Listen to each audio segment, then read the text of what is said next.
নিজের বাগানের কলমি শাকের ভাজি খাওয়ার পরে তৃপ্তির ঢেকুরটা একটু আরামই হয়। আসসালামু আলাইকুম। আকলিমাস ব্লগ থেকে আমি আকলিমা সবাইকে আমন্ত্রণ জানাচ্ছি সম্পূর্ণ ভিডিওটি দেখার। হাজির হয়ে গেলাম নিজের বাগানের কলমি শাক দিয়ে একটা সহজ ও মজাদার স্বাদের ভাজির রেসিপি নিয়ে। আশা করি পুরো ভিডিওটির সঙ্গেই থাকবেন।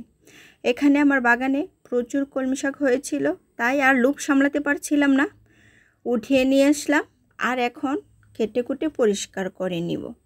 আসলে বর্তমানে বাজারে যে অবস্থা, কোনো ধরনের শাকসবজি পাওয়া যাচ্ছে না, শুধু ভুনা ভর্তা ভাজি খেতে খেতে একদম অবস্থা খারাপ হয়ে গেছে।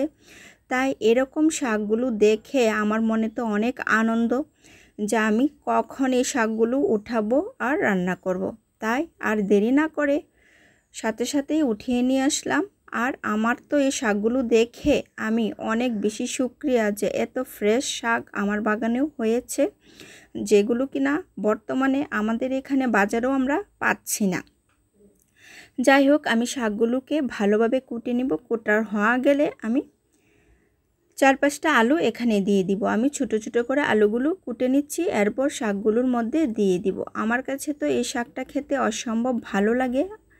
বাজারের যে অবস্থা, বর্তমানে মাছও পাওয়া যাচ্ছে না, তাই শুধু আমি ভাজি করব। তা না হলে আমি যদি চিংড়ি মাছ থাকতো অবশ্যই আমি এই শাকটাকে চিংড়ি মাছ দিয়ে ভাজি করতাম। যেহেতু মাছ নেই কি আর করা, তাই আমি এমনি ভাজি করে নিব। আমি এখানে শাকগুলোকে ধুয়ে পরিষ্কার করে নিয়েছি আর এখন একটা প্যানে দিয়ে দিব।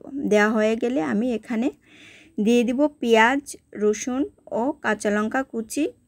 এরপর আমি এখানে দিয়ে দেব স্বাদ মতো লবণ। এখানে পেঁয়াজ, কাঁচা লঙ্কা আর রসুন কুচিটা আমি দিয়ে দিচ্ছি। এরপর স্বাদ মতো লবণটাও দিয়ে দিব। দেওয়া হয়ে গেলে আমি শাকগুলোকে সিদ্ধ করে নিব। আমি একটা চুলোয় বসিয়ে দিয়েছি। এরপর এখানে আমি আর বাড়তি কোনো পানি দিব না।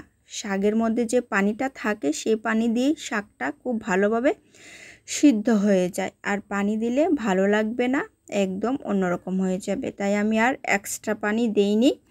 এভাবেই আমি শাকটাকে খুব ভালোভাবে সিদ্ধ করে নিব। যখন দেখব পুরোপুরি শাকটার থেকে পানি শুকিয়ে গেছে, তখন আমি নামিয়ে নিব। এ পর্যায়ে আমার শাকটাও সিদ্ধ হয়ে গেছে। এখন আমি আর একটা প্যান বসিয়ে দিব।